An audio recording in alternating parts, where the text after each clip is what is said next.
listeners, I hope you all are doing well. आज हम बनाएंगे किसी भी गिवन नंबर का फैक्टोरियल फाइंड करने का प्रोग्राम। तो सबसे पहले हमें ये पता होना चाहिए कि फैक्टोरियल होता क्या है और हम उसकी कैलकुलेशन कैसे करते हैं। तो जब हमें किसी भी एक गिवन नंबर का फैक्टोरियल फाइंड करना है, जैसे सपोज अगर हमें 5 का फैक्टोरियल फाइंड करना है, तो हमें क्या करना होगा? सबसे पहले 5 को 4 से इंटू करना होगा, फिर जो रिजल्ट आएगा 20 उससे हमें 3 से इंटू करना होगा, फिर जो रिजल्ट आएगा उसे 2 से, जो रिजल्ट आएगा फिर उसे 1 से मल्टीप्लाई करना होगा। और ये जो 120 है ये हमारा क्या है? 5 का फैक्टोरियल। तो हमें क्या करना है? हमें जो भी हमें डिजिट दी हुई है 5, उसका पहले उससे कम से मल्टीप्लाई करना है, फिर जो रिजल्ट आएगा उसे हमें एक और कम से इंटू करना है। और ये हमें कब तक करना है? जब तक कि 1 नहीं आ जाए, 1 तक इंटू करेंगे।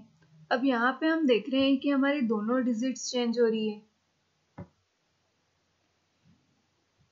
यहाँ पर 4, 3, 2, 1 ये भी चेंज हो रहे हैं और यहाँ पर भी हमारी डिजिट्स चेंज हो रही है। तब हम देखते हैं कि हम ये प्रोग्राम कैसे बनाएंगे। हम स्टार्ट करते हैं। सबसे पहले तो हमें एक वेरिएबल लेना होगा। हमने a लिया। अभी हम एक कांस्टेंट वैल्यू का फैक्टोरियल निकाल के देखते हैं। तो सपोज हमने 5 लिया। अब हमें क्या करना है? यहाँ पर भी हम देख सकते हैं कि हमें पता है पहले से कि लूप कितनी बार चलना चाहिए। अगर हमारा a 5 है तो हमारा लूप कितनी बार चलना चाहिए? 4, 3, 2, 1 4 टाइम्स हमारा लूप चलना चाहिए। तो इसलिए हम यहाँ पे फोर लूप का यूज करेंगे। इसमें हम क्या करेंगे? हम लेंगे एक इंटीजर टाइप का वेरिएबल i। और हमें स्टार्ट कहाँ से करना है? हमें i की वैल्यू सबसे पहले क्या चाहिए? 4 चाहिए। 4 हमारे पास कैसे आएगा? 5 - 1। तो हम i की वैल्यू को क्या सेट करेंगे? हम करेंगे a - 1, या फिर हम कांस्टेंट टर्म ले रहे हैं तो हम यहाँ पे 5 - 1 भी लिख सकते हैं। बट बेटर ये होगा कि हम लिखें a - 1, ताकि अगर हम a की वैल्यू चेंज करते हैं तब भी हमें कोई प्रॉब्लम नहीं आएगी।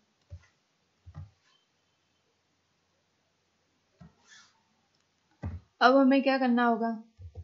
हमें एक कंडीशन लिखनी होगी। तो हमें i की वैल्यू कब तक चलना है? जब तक कि हमारी i की वैल्यू ग्रेटर या इक्वल हो 1 के। और हमें i को क्या करना है? 4 से 1 तक लेके जाना है, मतलब हमें i को माइनस करना है। तुमने कंडीशन क्या लगाई? i हमारा कहाँ से चलना चाहिए? a जो है उससे एक कम से चलना चाहिए। और कब तक चलना चाहिए? 1 आने तक। अब हमें करना क्या है? हमें क्या करना है? 5 का इंटू सबसे पहले हमें 4 से करना है, मतलब कैसे करना है? i से करना है।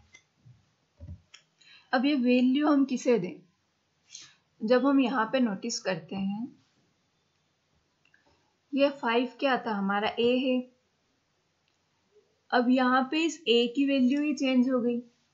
मतलब हम क्या करेंगे? हम ये जो भी कैलकुलेशन है ये वापस किसको दे देंगे? a को दे देंगे। अब फर्स्ट टाइम में क्या होगा? i की वैल्यू 1 होगी, तो 5 इंटू i की वैल्यू 4 होगी। तो हमारा क्या हो जाएगा? 5 इंटू 4। हमारे पास 20 आंसर आ गया a में। अब क्या करना है? वापिस से लूप चलेगा। हम वैल्यू कब प्रिंट करवाएंगे इस लूप के बाद?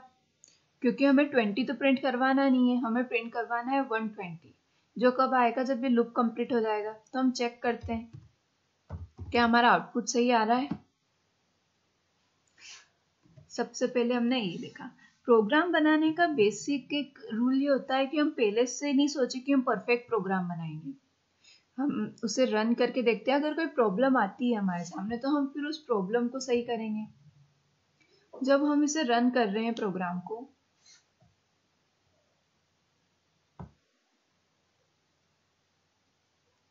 तो हमारे पास आउटपुट क्या आ गया? 120। मतलब हमारा जो प्रोग्राम है वो सही है। हमने जो लॉजिक बनाया है वो बिल्कुल सही है। हमने क्या किया? a में एक कांस्टेंट वैल्यू ली, अब हमने जो लूप चलाया वो कहाँ से चलाया, a से एक कम से चलाया।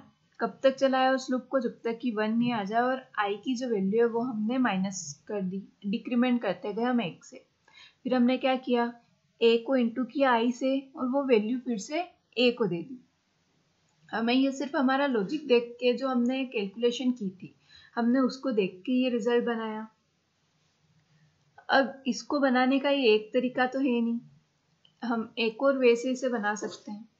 हमें क्या करना है, हम अगर 4 से इंटू नहीं करते हुए 5 को सबसे पहले 1 से इंटू करें, फिर उस रिजल्ट को 2 से इंटू करें, फिर जो रिजल्ट आता है उसे 3 से इंटू करें और फिर जो रिजल्ट आता है उसे 4 से इंटू करें, तब भी हमें वही मिलेगा। हमें 1 2 3 4 5 से जितने कम है उन डिजिट से मल्टीप्लाई करना है। तो ऐसे भी तो प्रोग्राम बना सकते हैं। तो हम इस प्रोग्राम को चेंज करते हैं। अब हमें क्या करना है, हमें सबसे पहले i की वैल्यू क्या रखना है, 1 रखना है। तो हमें क्या करना होगा, i की वैल्यू हमने कर दी 1। अब हमें लूप कहाँ तक चलाना है, हमें लूप चलाना है 4 तक। तो हमें क्या करना होगा, i लेस और इक्वल a माइनस 1। और अब हम i को 1 से चला रहे हैं, तो हमें क्या करना होगा, इसे इंक्रीमेंट करना होगा। अगर हम अब इस प्रोग्राम का आउटपुट देखें तो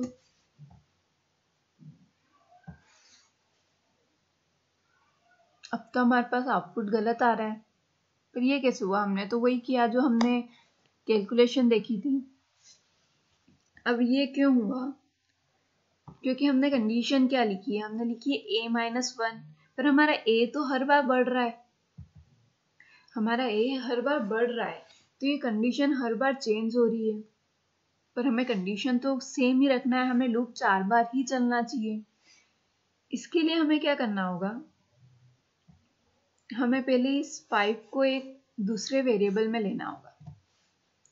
हमने क्या किया, एक और वेरिएबल लिया, सपोज n, और हमने इस n को किसकी वैल्यू दे दी, a की।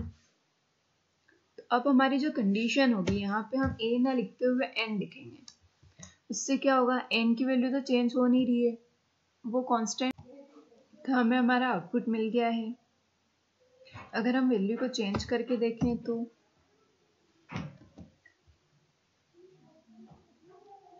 तब भी हमें सही आउटपुट मिल रहा है। 4 का फैक्टोरियल क्या होता है, 24, हमें वो मिल गया है।